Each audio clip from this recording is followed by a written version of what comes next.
তুমি কার কথা বলছো? আমি তো অন্য কারোর কথা বলিনি।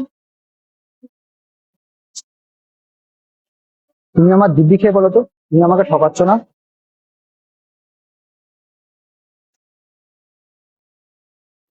মাধবী, একটা কথা বলবো? হ্যাঁ বলো। তুমি আমাকে ঠকাচ্ছ না তো?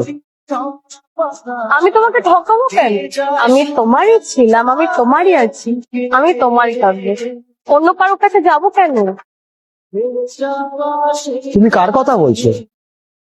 আমি তো অন্য কারোর কথা বলিনি। না মানে এমনি বললাম।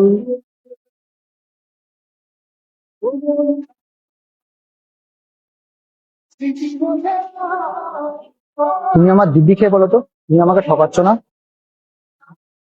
আমি তোমার দিব্যি করে বলি যে আমি তোমার ছিলাম, আমি তোমারই আছি, আমি তোমারই থাকবো। আমাদের মাঝখানে কেউ আসতে পারবে না।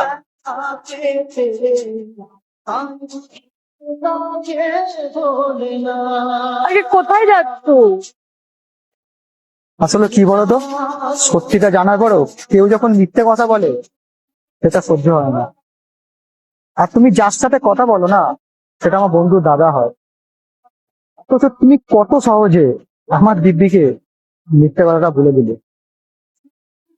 যার কাছে আমার গুরুত্ব নেই, তার কাছে আমার থেকে লাভ নেই।